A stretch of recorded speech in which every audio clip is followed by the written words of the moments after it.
Congressman Perry, welcome to Washington Watch.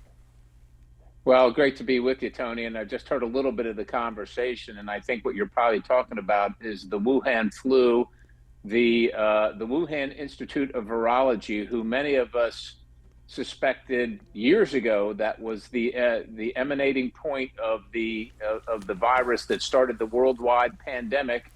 All the evidence pointed to that. There was no evidence that pointed to the wet market. The only thing that was there was the Chinese Communist Party making that claim. Yet, if you said anything other than that, you were derided, you were dismissed, you were marginalized, and you were called a crazy kook and dismissed, and they hoped banished to the dustbin of history.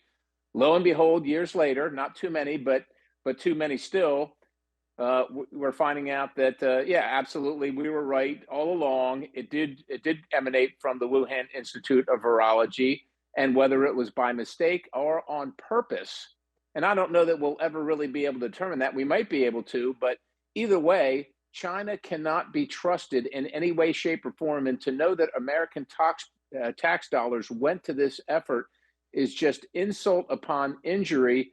And of course, look, the reason they didn't want to say this is there are many reasons they didn't want to admit to this. And when I say they, the establishment in Washington, D.C., the apparatchik that is the intelligentsia in America, the foreign affairs elite, because they have connections to China, they have financial ties to China, and they didn't want to have the discussion that China is what many of us believe it is, which is what China says it is. The Communist Party of China says that the United States of America is their enemy. Right. And we darn well better start acting like Right. it. Right, and I want to talk about that. We're up against a break, Congressman. Can you Okay. can you hold on? Yes, I can. Yeah, because I want Yes, to sir, of finish course. that conversation about the Wuhan virus, because we were talking the Wuhan lab. We were talking about that with your former colleague Jody Heiss.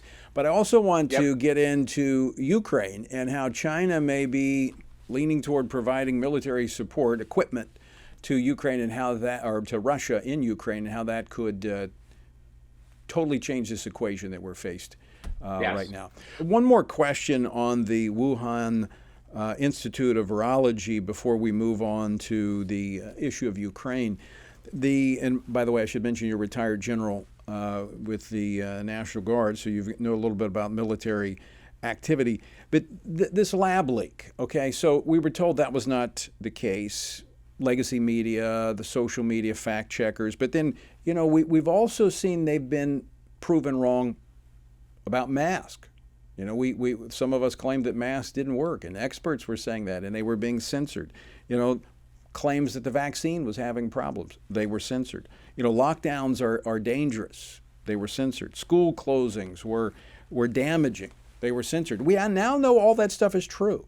What effort might be put forth, as we were talking earlier with Jody Heiss about this, might we see out of a Republican House to make sure that the government can't silence people again? Well, Tony, you're absolutely right. And of course, we miss Jody Heiss desperately on the Hill, but Republicans in general recognize what has happened. Now, what do we do about it? Of course, as Republicans, we're always reluctant to get involved in transactions between individual businesses or individuals and businesses. And when it comes to big tech, they're somewhat seen as big businesses or just private businesses. And what right do we have to get involved in their contractual relationships? But I think the American and the federal government have a long history of being involved, especially when it comes to media, to make sure that all voices are heard. And what we have to make sure of is that the government isn't contracting out, isn't subcontracting to someone else the diminution of our civil rights, the abridging of our civil rights. Even though the federal government, of course, can't do it by the Constitution, they can't just farm that out to a subcontractor, be that Google, Facebook, Twitter, et cetera.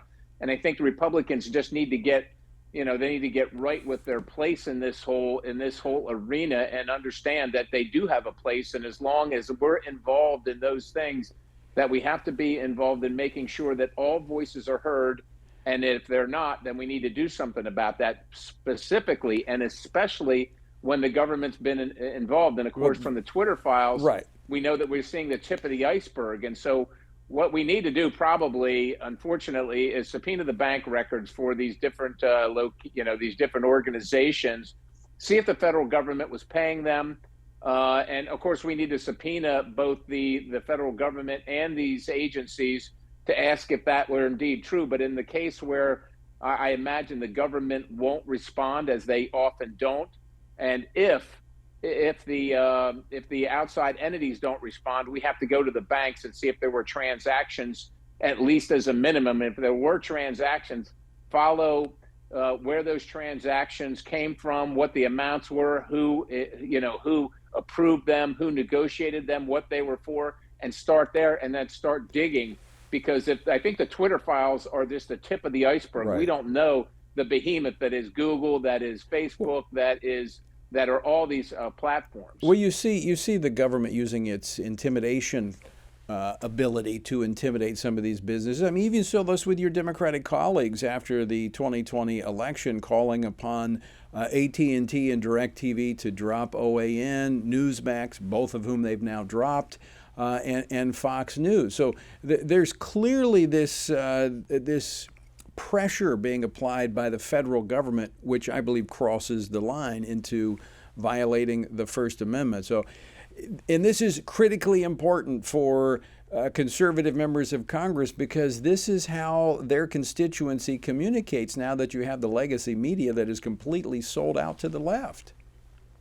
We're absolutely right about the last point, but the first point about the federal government getting involved in this, completely out of bounds, and there needs to be accountability. Now, as legislators, all we're going to be able to do is oversight. We're going to be able to shine the light of day, hopefully, on these instances, who was involved, to what extent, and what they did.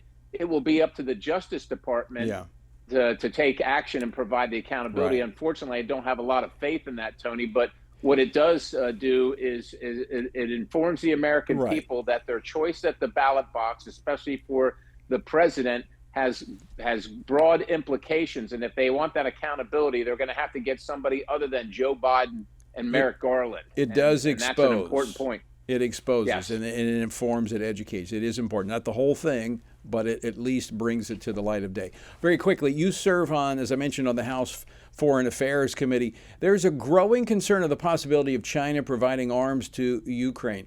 What's the latest you're hearing, and how would that change things?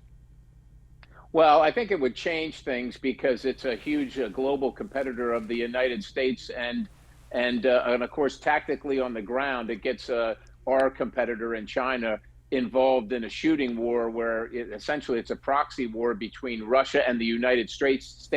It's just occurring in Ukraine. I mean, if you see it anything other than that, certainly it obviously involves Ukraine and the Ukrainian people, but we're in for over $100 billion at this point, and the Biden administration said we're going to be there for as long as it takes, and this really ups the stakes.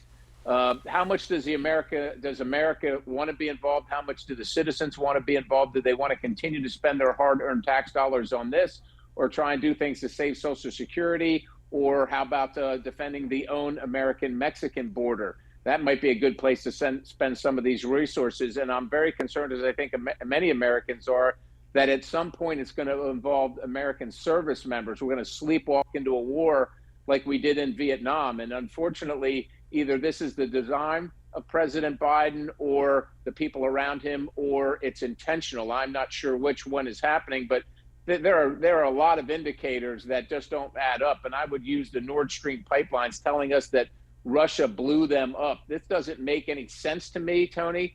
It's very provocative either way, but if I owned a pipeline, and I used to be a guy who worked with his hands on pipelines, I own the valves on the pipeline. And if I want to shut off the gas or the water to the customer, I just turn the valve. Right. I don't have to blow anything up. So it doesn't make any sense to me, but it's very, very provocative. And we need an accountability of what we're doing there. And quite honestly, we need the president of the United States to clearly define what's in our national interest to spend this much treasure that far away in a neighborhood where there are many neighbors that have much more at stake. And why aren't they doing more? Why aren't they doing the maximum? Why aren't they doing at least as much collectively as the United States of America? These are reasonable questions. Yeah. I'm exceptionally concerned with what might happen this spring and a spring offensive by Russia backed by China. Scott, we're going to have to leave it there. Out of time. Always great to see you. Thanks for joining us.